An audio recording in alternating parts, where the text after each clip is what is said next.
আসসালামু আলাইকুম আমার প্রিয় ছাত্রীবৃন্দ, কেমন আছো তোমরা? আশা করি ভালো আছো। সবাইকে আজকের অনলাইন ক্লাসে আমি স্বাগত জানাচ্ছি একাদশ শ্রেণীর ছাত্রীদের, যারা 2020-21 শিক্ষাবর্ষে ভর্তি হয়েছে। গত ক্লাসে তোমাদের সাথে আমি রাজনৈতিক দল, নেতৃত্ব এবং সুশাসন এই সবগুলোর বিষয়গুলো নিয়ে আলোচনা করেছিলাম। আজকে তোমাদের সাথে আমি আলোচনা করব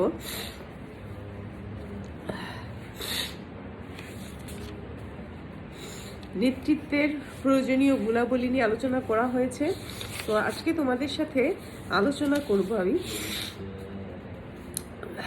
রাজনৈতিক দল নিয়ে আগেও আলোচনা করেছিলাম। তারপরও আমি রাজনৈতিক দলের বিশেষ গুরুত্বগুলো নিয়ে আবারও আলোচনা করছি। আশা করি তোমরা উপকৃত হবে ইনশাল্লাহ। তো আমরা জানি একটি রাজনৈতিক দল মানে কি, রাজনৈতিক দলগুলোর কি কি গুণাবলী রয়েছে, একটা রাজনৈতিক দল হতে হলে তার কি কি বৈশিষ্ট্য থাকতে হয়। তো আমরা প্রথমত একটা প্রকারভেদে আসি যে একটা সংখ্যার ভিত্তিতে রাজনৈতিক দলগুলোকে আমরা কয় ভাগে ভাগ করতে পারি। যেমন একদলীয় ব্যবস্থা, দ্বিদলীয় ব্যবস্থা এবং বহুদলীয় ব্যবস্থা। অর্থাৎ রাজনৈতিক দলে যখন একদলীয় ব্যবস্থা থাকে তখন সেটা নির্দেশ করে যে সেটা একনায়কতন্ত্র। দ্বিদলীয় ব্যবস্থা থাকলেও আমরা জানি যে উন্নত বিশ্বগুলোতে দ্বিদলীয় ব্যবস্থা রয়েছে, যদিও সেখানে গণতন্ত্র প্রচলিত আছে। আর বহুদলীয় ব্যবস্থা সাধারণত উন্নয়নশীল বিশ্বে বা বেশি লক্ষ্য করা যায়। অর্থাৎ তৃতীয় বিশ্বের দেশগুলোতে সাধারণত বেশি অনেকগুলো দল অর্থাৎ বহুদলীয় ব্যবস্থাগুলো লক্ষ্য করা যায়।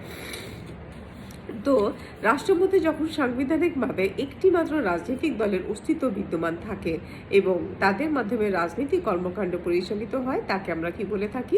একদলীয় ব্যবস্থা বলে থাকি। তো এই ব্যবস্থায় একটি দলই সকল ক্ষমতার উৎস। রাষ্ট্রের মধ্যে একটি দলই তার দলীয় আদর্শ, নীতি এবং কর্মসূচি অনুযায়ী শাসন কার্য পরিচালনা করে থাকে। এই ব্যবস্থায় ক্ষমতাসীন দল ব্যতীত অন্য সকল দলকে নিষিদ্ধ করা হয়। একদলীয় ব্যবস্থায় দলীয় শৃঙ্খলা কঠোরভাবে অনুসরণ করা হয়। দ্বিতীয় বিশ্বযুদ্ধের পূর্বে জার্মানিতে হিটলার কর্তৃক প্রতিষ্ঠিত নাৎসি দল এবং ইতালিতে মুসোলিনি কর্তৃক প্রতিষ্ঠিত ফ্যাসিস্ট একদলীয় ব্যবস্থার দৃষ্টান্ত।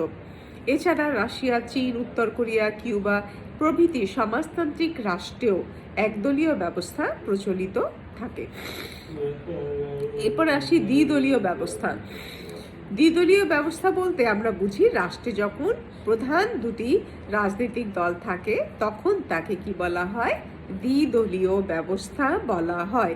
এই ব্যবস্থায় প্রধান দুটি দল ছাড়াও গুটি কয়েক ছোট দলের অস্তিত্ব দেখা যায়।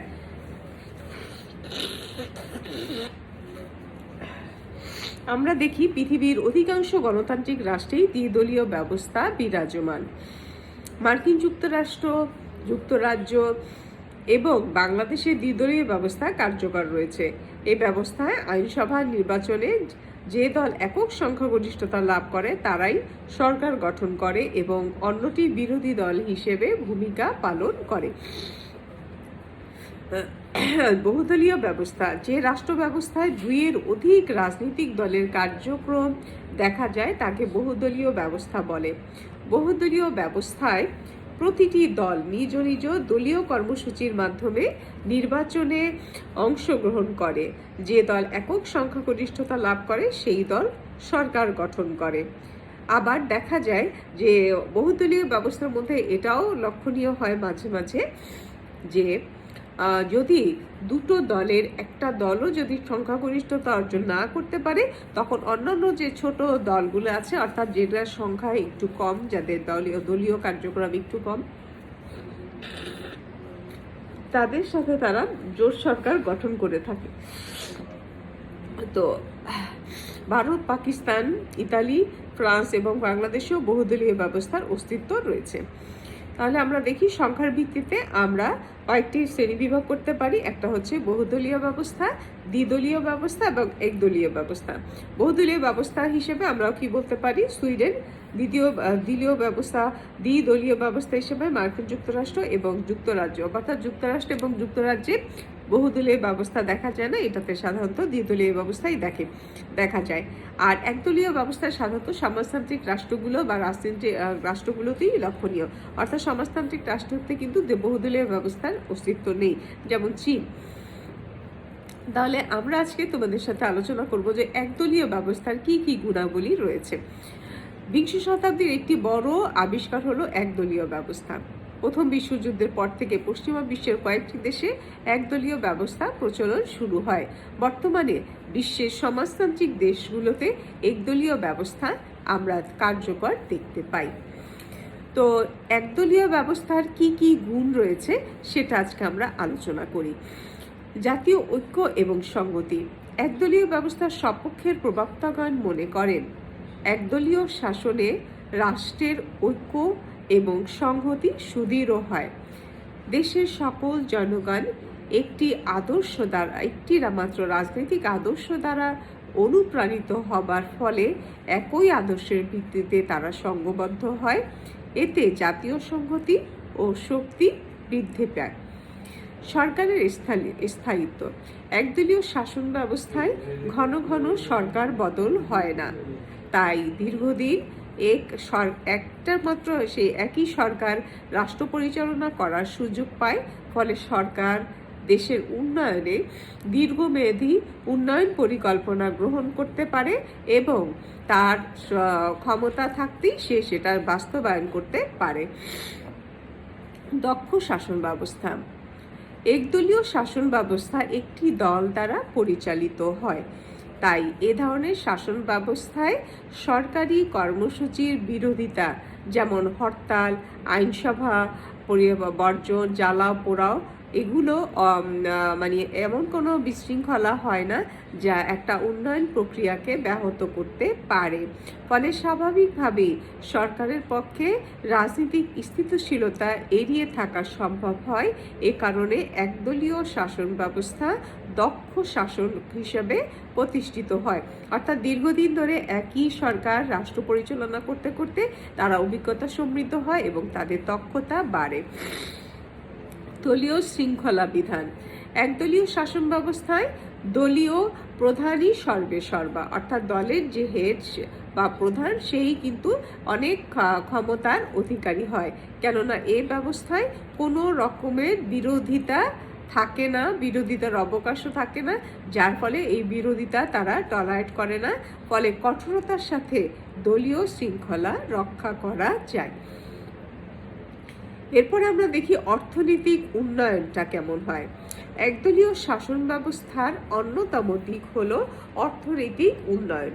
কেননা একদলীয় ব্যবস্থায় সরকারের স্থায়িত্ব নিশ্চিত হওয়ায় দ্রুত অর্থনৈতিক উন্নয়ন সম্ভব হয়। ফলে মানুষের জীবনযাত্রার মানও বৃদ্ধি পায়। এরপরে আমরা দেখি সরকারি নীতি ও কর্মপন্থা সম্পর্কে। একদলীয় ব্যবস্থায় শাসন কার্যে নিয়োজিত ব্যক্তিগণ নিজেদের মধ্যে পারস্পরিক আলাপ আলোচনার মাধ্যমে জাতীয় সমস্যার সমাধান করতে পারেন। এই ব্যবস্থায় বিরোধী দলের প্রতিবাদ, সমালোচনা বা আন্দোলনের সম্ভাবনা থাকে না বললেই কিন্তু চলে। তাই বিদ্যমান দলটি কার্যকর পদক্ষেপ গ্রহণ করতে পারে। জরুরি অবস্থা মোকাবেলায়। জরুরি অবস্থায় একদলীয় ব্যবস্থা দ্রুত সিদ্ধান্ত গ্রহণ ও তা বাস্তবায়ন করতে পারে। একদলীয় ব্যবস্থায় নীতি ও আদর্শের ঐকমত্য থাকার ফলে গুরুত্বপূর্ণ জাতীয় সিদ্ধান্ত গ্রহণের ক্ষেত্রে কালক্ষেপণ করতে হয় না। অর্থাৎ দেশে যদি কোনো জরুরি অবস্থা মোকাবেলা করতে হয় তাহলে একদলীয় নেতার তাৎক্ষণিক সিদ্ধান্ত নেওয়ার একটা সুযোগ থাকে, যার ফলে তাৎক্ষণিকভাবে সেই জরুরি অবস্থা মোকাবেলা করাটা সহজ হয় এবং সমস্যার দ্রুত সমাধান সম্ভব হয়। একদলীয় ব্যবস্থার এই যে গুণগুলো রয়েছে তার পাশাপাশি কিন্তু কিছু অসুবিধাও রয়েছে। কারণ একদলীয় ব্যবস্থা হচ্ছে সম্পূর্ণ অগণতান্ত্রিক এবং ব্যক্তি স্বাধীনতা ও স্বাধীন চিন্তার পথ রুদ্ধ করে দেয়। নাগরিকগণ স্বাধীনভাবে নিজেদের মতামত প্রকাশ করতে পারলে তার স্বাধীনতা পারে না বলে সেটা কি হয়ে যায়, সেই গণতন্ত্র অর্থহীন হয়ে পড়ে। রাজনীতিক শিক্ষা বিস্তারে প্রতিবন্ধকতা।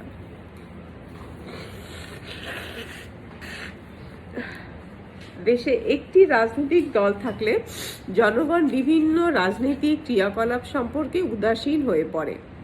বিভিন্ন রাজনৈতিক দল জনগণের ভিন্ন ভিন্ন সমস্যা ও আশা আকাঙ্ক্ষাকে প্রকাশ করে বলে জনগণের পক্ষে সরকার এবং সরকারি কার্যক্রম সম্পর্কে অবগত হওয়ার সুযোগ থাকে, কিন্তু এ ব্যবস্থায় অর্থাৎ রাজনীতির সামাজিকীকরণের পথটা রুদ্ধ হয়ে যায়। অর্থাৎ রাজনীতিক কার্যক্রমে জনগণের কোনো সিদ্ধান্ত গ্রহণের অবকাশ না থাকায় এখানে রাজনৈতিক সচেতনতা বা রাজনৈতিক শিক্ষার যে সুযোগটা সেটা বন্ধ হয়ে যায়। আর একদলীয় গণতন্ত্রে জনমতকে উপেক্ষা করা হয়। জনমত হলো রাজনৈতিক দলের প্রাণশক্তি, কিন্তু একদলীয় ব্যবস্থায় সেই জনমতের গ্রহণযোগ্যতা থাকে না বললেই চলে। স্বাধীনতা বিরোধী। ব্যক্তি স্বাধীনতা নাগরিকের একটি অন্যতম অধিকার। একদলীয় শাসন ব্যবস্থায় একনায়কতন্ত্র প্রতিষ্ঠিত হয় বলে ব্যক্তি স্বাধীনতার পথটা রুদ্ধ হয়ে যায় এবং স্বৈরাচারিতার আবির্ভাব ঘটে। যেমন অধ্যাপক জেনিংস বলেছেন, যেখানে বিরোধী দল নেই সেখানে গণতন্ত্র নেই। স্বাধীন ব্যক্তিত্ব বিকাশে বাধা। একদলীয় ব্যবস্থায় ব্যক্তিত্বের উপরে আঘাত আসে, কারণ এ শাসন ব্যবস্থায় স্বাধীন চিন্তা ভাবনার পরিবেশ থাকে না। ফলে এই শাসন ব্যবস্থায় ব্যক্তিত্বের স্বাধীন বিকাশ বাধাপ্রাপ্ত হয়। সামাজিক মূল্যবোধ বিনষ্ট। একদলীয় শাসন ব্যবস্থায় সামাজিক মূল্যবোধ নষ্ট হয় জনসম্পৃক্ততার অভাবে। এতে জনবিচ্যুতির আশঙ্কা দেখা দেয়। ফলে শাসকের সাথে শাসিতের যে সম্পর্কটা সেটা বিনষ্ট হয়, তাই এটি সামাজিক মূল্যবোধও নষ্ট করে থাকে। বিদ্রোহ বিপ্লবের আশঙ্কা। আমরা গুণাবলীতে বলেছি যে এখানে জনমতের প্রাধান্য না থাকায় এখানে কোনো বিরোধিতার সম্মুখীন হয় না এই একদলীয় সরকার। সে নির্বিঘ্নে কোনো রকমের অপোজিশনের মুখোমুখি না হয়ে সহজ স্বাভাবিক গতিতে সে রাষ্ট্র পরিচালনা করে। কিন্তু কথা হচ্ছে, যখন কোনো ভিন্ন মত প্রকাশের জরুরি হয়ে পড়ে তখনও কিন্তু কোনো ভিন্ন মত প্রকাশের কোনো সুযোগ থাকে না। এর ফলে দেখা যায় কি, যে একটা দীর্ঘ সময় জনগণ সব কিছু মেনে নিতে যখন তারা কোনো একটা ব্যবস্থাপনার প্রতি রাষ্ট্র বা বিদ্যমান কোনো রাষ্ট্রীয় কাঠামো বা বিদ্যমান কোনো রাজনৈতিক ব্যবস্থার সাথে অর্থাৎ নিজেদেরকে খাপ খাওয়াতে পারে না, বা তারা এটার বিরোধিতা করে, বা কোনো কারণে তারা এটা জনকল্যাণের পরিপন্থী মনে করে, তখনও কিন্তু তাদের স্বাধীন মতামত প্রকাশ করতে পারে না। দীর্ঘদিনের বঞ্চনা বা শোষণের যে তিক্ততা সেটা তারা ভিতরে বহন করতে করতে এক সময় তারা বিপ্লবী হয়ে ওঠে, তারা বিক্ষোভে ফেটে পড়ে।